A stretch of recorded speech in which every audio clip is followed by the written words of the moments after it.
Okay, let's unpack this. Today, we're diving deep into a world that feels both, well, exclusive and incredibly strategic. Yeah. Navigating global borders for wealth creation and opportunity. Hmm.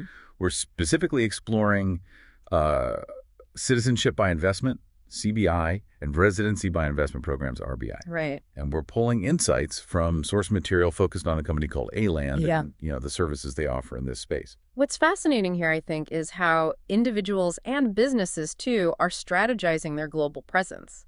It's an increasingly interconnected world, but also a very complex one. Absolutely. So our mission in this deep dive, really, is to take these concepts, CBI and RBI, understand what the source material says they are, and then really explore the specific mechanisms and support structures Alan describes for actually achieving these goals. Right. Like, what does it truly mean, according to this material, to gain immediate citizenship somewhere just through, well, a strategic investment? Or how does securing specific residency rights, or even, say, setting up a company abroad, how does that unlock particular opportunities? Yeah, the source material lays out some pretty fascinating possibilities. It really does. So based on what we've reviewed, Alan seems to primarily serve, who is it? High net worth individuals, entrepreneurs, right? Digital nomads and global families. It also mentions the company operates under the leadership of a Swiss economist. That's mentioned, yes. So who are these services designed for, and, how does the material describe the main ways they help them achieve these global objectives? Good question. Well, the material highlights several core solutions. The first one is citizenship by investment, or CBI. CBI, okay. And this is presented as basically a way to gain immediate citizenship in a particular country by making a designated strategic investment there. Immediate citizenship. That's a big concept. What are the key benefits listed for clients with these programs? Well, the main benefits described are quite significant, especially for global mobility. First, access to a wide range of countries without needing visas. The visa-free travel. Exactly. The material cites a range between like 130 and 160 countries. Wow. Yeah. There's also a focus on potential tax optimization opportunities. And crucially, the ability to include family members in that single application process. Right, the whole family. And for these immediate citizenship programs, does it say where? Which countries? It specifically lists the Caribbean jurisdictions for CBI: Dominica, St. Kitts and Nevis, St. Lucia, Grenada, and Antigua and Barbuda. Okay, so the Caribbean focus for CBI, that's about getting a second passport relatively quickly through investment then. Pretty much, yeah. What about the other major pathway mentioned? Residency by investment or RBI? How's that different? So RBI takes a different approach. It's more about securing the right to live in a country long term. Okay, residency, not citizenship immediately. Right. And it's typically achieved through specific investments like real estate, or maybe establishing or investing in a business, or participating in other government-approved programs. So more ways to qualify, perhaps. Possibly, yeah. And while it's not immediate citizenship, it offers access to key economic and travel blocks the material mentions, for example, Schengen Europe, the Gulf states, and Latin American markets. Access to those big markets. Exactly.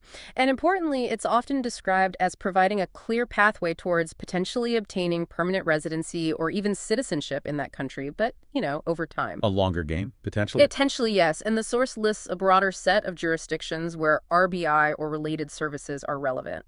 Places like Panama, Greece, Latvia, Slovakia, Austria, Spain, UAE, and Oman. Okay, a much wider geographical spread there.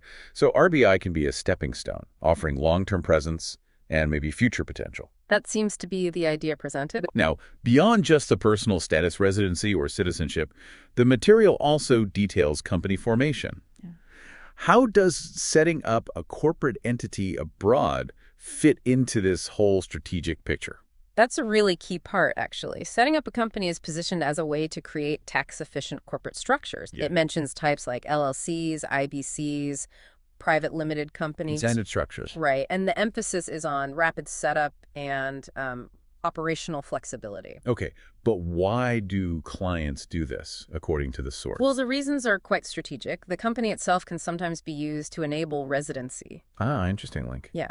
Or it can facilitate global trade operations or function purely as a vehicle for, say, wealth preservation. Right, and the tax angle. Oh yeah, the material gets specific on tax advantages. It cites, for instance, 0% corporate tax rates in some Caribbean and Gulf jurisdictions. 0%. 0%, then maybe around 9% in some EU countries, and, 19-25% in others. So it suggests these structures are really used to leverage favorable tax environments. That's where the wealth strategy truly integrates, isn't it? And supporting that global financial presence, there's also the service of bank account establishment. Yes, exactly.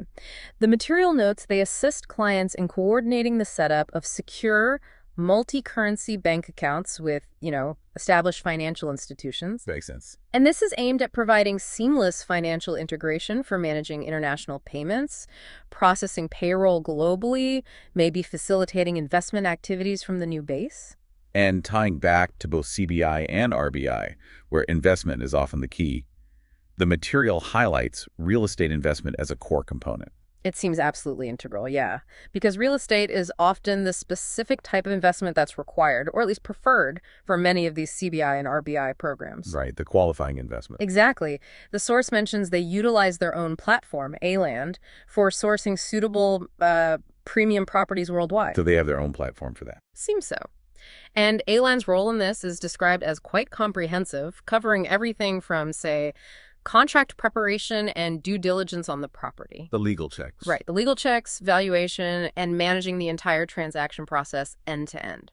The stated focus is clearly on protecting the client's investment and, ideally, helping to optimize their return on it.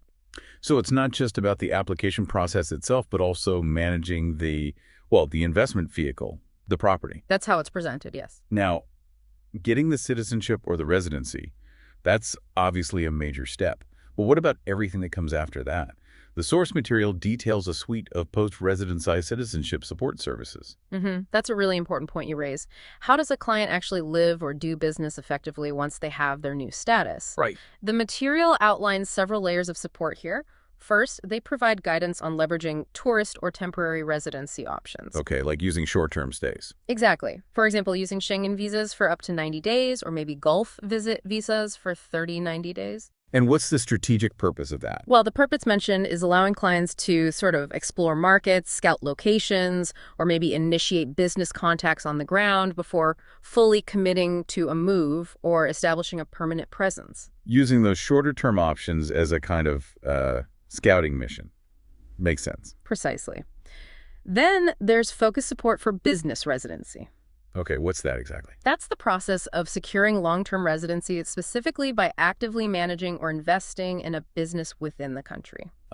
Residency tied directly to running a business there. Yes. And this typically includes the ability to bring family members along. And like RBI, it often provides a pathway towards permanent residency later on. But there's a catch, I assume. Well, the material emphasizes that this requires establishing a credible business, something with demonstrable economic substance, not just, a mailbox company. Right, you need to show you're serious about contributing to the local economy. What about the ongoing stuff, the legal and corporate requirements once you're set up? Good point. The material strongly highlights professional legal advisory. It mentions a key partnership with a firm called GH Legal SRO. GH Legal. Huh. And this partnership is presented as crucial for handling all the necessary documentation, ensuring compliance with local laws, and acting as a liaison with government authorities throughout the entire client journey.